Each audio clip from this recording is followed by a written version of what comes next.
اردو دنیا کے ناظرین، نئی ویڈیو میں خوشامدید۔ ناظرین، اسرائیل اور فلسطین کے مابین جنگ شروع۔ حماس نے اسرائیل کو بڑا سرپرائز دے ڈالا۔ تل ابیب پر حملہ، آئرن ڈوم بھی ناکام۔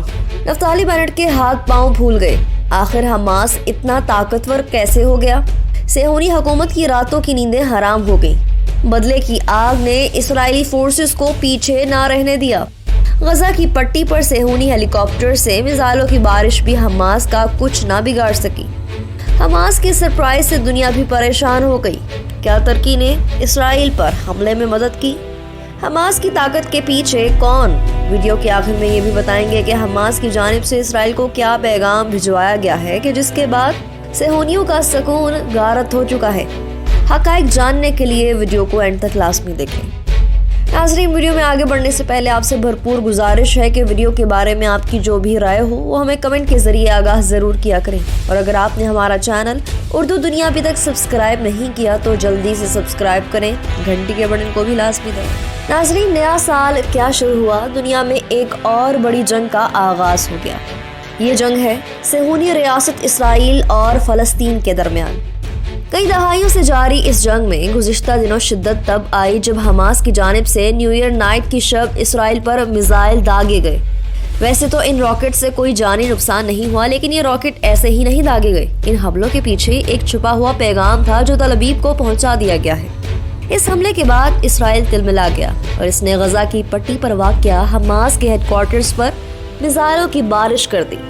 لیکن اسرائیل نے جو یہ جوابی حملہ کیا، اس میں اسے منہ کی کھانا پڑی اور الٹا لینے کے دینے پڑ گئے۔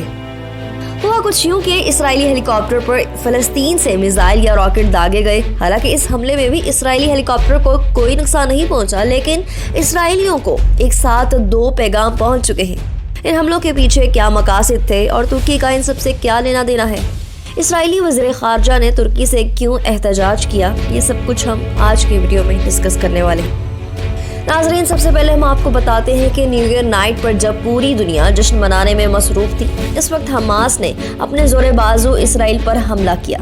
حماس نے اسرائیل پر 2 راکٹ داغے جو کہ اسرائیل کے دارالحکومت تل ابیب کے قریب شہر میں واقع سمندر میں گرے۔ اب اس حملے کے بعد یہ ہوا کہ جب حماس کی جانب سے راکٹ داغے گئے تو اس کے بعد تو نہ تو اسرائیل میں سائرن بجے اور نہ ہی ان کا جدید ترین air defence system Iron Dome حرکت میں آیا۔ ناظرین، اگر آپ آئرن ڈوم کے بارے میں جاننا چاہتے ہیں کہ آئرن ڈوم آخر ہے کیا، تو بتاتے چلیں کہ air defence system Iron Dome ان متعدد میزائل شکن نظاموں میں سے ایک ہے جو اسرائیل میں اربوں ڈالر لگا کر نصب کیے گئے ہیں۔ یہ نظام ریڈار کی مدد سے اس کی جانب داغے گئے راکٹس کو ٹریک کرتا ہے اور انہیں روکنے کے لیے انٹرسیپٹ کرنے والے میزائل داغتا ہے۔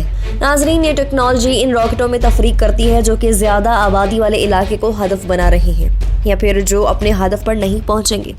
صرف ان راکٹوں کو روکا جاتا ہے جو کہ زیادہ آبادی والے علاقوں کی جانب آ رہے ہوتے ہیں، جس کی وجہ سے یہ نظام سستا پڑتا ہے۔ ایک اندازے کے مطابق ہر انٹرسیپٹر میزائل $1,50,000 کا ہوتا ہے۔ تو ناظرین، ہم اپنے موضوع کی جانب واپس آتے ہیں کہ نیو ایئر کی شب جب حماس نے تل ابیب کے قریب 2 راکٹ مارے تو اسرائیلی ایئر ڈیفنس ایئر ڈوم بھی اسے نہ روک سکا اور نہ ہی اس کے جواب میں کوئی راکٹس فائر کیے۔ اسے ہم مزید آسان کر کے یہ کہہ سکتے ہیں کہ یہ دونوں راکٹ فائر کر کے حماس نے دراصل اپنے دونوں بازو آزمائے ہیں اور اسرائیل کو یہ صاف صاف پیغام پہنچا دیا ہے کہ حماس پہلے جیسا نہیں رہا اور ہمارے پاس ٹیکنالوجی بھی ہے اور ہتھیار بھی۔ یعنی جب 2 راکٹ سمندر میں جا سکتے ہیں اور آئرن ڈوم کو چکما دے سکتے ہیں تو پھر تل ابیب کی اینٹ سے اینٹ بھی بجا سکتے ہیں۔ اب اسرائیلی دفاعی حکام نے اپنی عوام کو ٹھنڈا رکھنے کے لیے یہ جواز پیش کیا کہ چونکہ یہ راکٹ سمندر میں گرے تھے تو اس لیے ہم نے سائرن نہیں بجایا اور نہ ہی آئرن ڈوم کو متحرک کیا۔ خیر، اب سام تو چلا گیا، لکیر پیٹنے کا کیا فائدہ؟ ناظرین، اس میں ایک اور اہم ڈیولپمنٹ یہ ہوئی کہ جب حماس نے حملہ کیا اور راکٹ سمندر میں گرے تو طاقت کے نشے میں چور اسرائیلی حکام تلملا اٹھے۔ انہوں نے حماس کو سبق سکھانے کے لیے پورے لاؤ لشکر کے ساتھ فلسطین پر لشکر کشی کر دی۔ اسرائیلی فوج نے نہ صرف طیاروں سے حملہ کیا بلکہ ہیلی کاپٹر اور ٹینک بھی استعمال کیے۔ اسرائیلی جنگی طیاروں نے آدھی رات کو فلسطین پر جارحیت کی۔ اسرائیلی افواج نے غزہ کی پٹی کو نشانہ بنایا۔ اس دوران اسرائیل کی جانب سے 10 میزائل داغے گئے جنہوں نے خان یونس کے مغرب میں قدسیہ کو نشانہ بنایا۔ جس جگہ کو اسرائیل نے نشانہ بنایا وہاں حماس کا ہیڈ کوارٹر ہے۔ دراصل اسرائیلی فوج حملے کے بعد القسام بریگیڈ پر حملہ کرنا چاہتی تھی۔ صہیونی افواج نے اپنا غصہ مٹانے کے لیے سیکیورٹی پوسٹوں اور کیمپس کو نشانہ بنایا۔ ناظرین، ایک اور ڈیولپمنٹ سامنے یہ آئی ہے کہ اسرائیلی جہازوں نے جب حماس کے ہیڈ کوارٹرز پر حملہ کیا تو اسرائیلی ہیلی کاپٹر پر میزائل مارا گیا۔ اس حملے میں کوئی جانی نقصان تو نہیں ہوا، لیکن یہ بھی بڑی ڈیولپمنٹ ہے کہ اب اسرائیلی طیارے اور ہیلی کاپٹر بھی محفوظ نہیں ہیں۔ عام طور پر اسرائیلی فورسز غزہ پر زمینی حملے کرنے کی بجائے فضائی حملے ہی کرتی ہے، کیونکہ خوف زدہ صہیونی افواج کو ڈر ہوتا ہے کہ کہیں سے گولی نہ آ جائے۔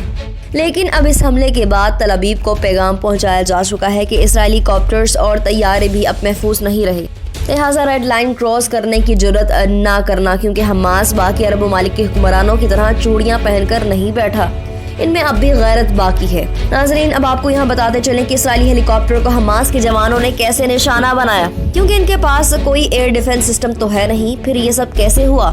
تو ناظرین، حماس نے اسے SAM یعنی 7 میزائلوں سے نشانہ بنایا۔ حماس کی جانب سے اسرائیلی ہیلی کاپٹرز پر کتنے میزائل داغے گئے، ان کی تعداد کا اندازہ تو ابھی تک نہیں لگایا جا سکا، لیکن ماہرین کا کہنا ہے کہ راکٹ فائر کیے گئے ہیں۔ ناظرین، SAM-7 میزائلوں کو کندھے پر رکھ کر فائر کیا جاتا ہے۔ یہی میزائل ہی تھے جنہوں نے افغان وار کے دوران جنگ کا نقشہ ہی بدل کر رکھ دیا تھا۔ مجاہدین کو جیسے ہی امریکہ سے یہ سٹنگر میزائل ملے تو انہوں نے روسی فوج کو ناچ نچا دیا تھا۔ ایک وقت ایسا بھی آیا کہ ان میزائلوں کی وجہ سے روسی طیاروں اور ہیلی کاپٹرز اور اڑتا تابوت کہا جانے لگا، لیکن کیونکہ جو بھی ہیلی کاپٹر افغان علاقے میں نظر آتا اسے مجاہدین سٹنگر میزائل کی مدد سے نشانہ بنا کر اڑا دیتے تھے۔ اور اب اس میزائل کی یہ جدید ترین شکل SAM-7 نامی میزائل اب حماس کے پاس آ چکا ہے۔ اب آپ کو بھی اندازہ ہو چکا ہوگا کہ اسرائیل کا کیا حشر ہونے والا ہے اور کیسے اس کی اینٹ سے اینٹ بجا دینی ہے۔ ناظرین، اس ساری صورتحال میں ترکی کو بھی شامل کیا جا رہا ہے کہ اسرائیلی میڈیا کی جانب سے ترکی پر انگلیاں اٹھائی جا رہی ہیں۔ ترک حکومت اور رجب طیب ایردوان کے خلاف زہر اگلا جا رہا ہے۔ اسرائیلی میڈیا نے پورا محاذ بنا دیا ہے کہ ترکی نے حماس کو یہ میزائل دیے ہیں اور اس حملے کی منصوبہ بندی بھی استنبول میں کی گئی ہے۔ ناظرین، آخر میں آپ کو یہ بتاتے چلے کہ یہ سال اسرائیل پر بہت بھاری پڑنے والا ہے۔ اس کی وجہ یہ ہے کہ اب حماس نے خود کو بہت زیادہ ایڈوانس کر لیا ہے، اور دوسری وجہ یہ ہے کہ ایران اسرائیل پر 3 جگہوں سے حملہ کرنے کی منصوبہ بندی بنا لی ہے۔ اب آگے کیا ہوگا یہ تو آنے والا وقت ہی بتائے گا۔ تب تک اپنا اور اپنے پیاروں کا خیال رکھیں، اور اگر آپ کو ہماری ویڈیو پسند آئی تو اس چینل کو ضرور سبسکرائب کریں، اور سب سے اہم کہ یہ ویڈیو کے بارے میں آپ کی جو بھی رائے ہو وہ ہمیں کمنٹ کے ذریعے آگاہ ضرور کیا کریں۔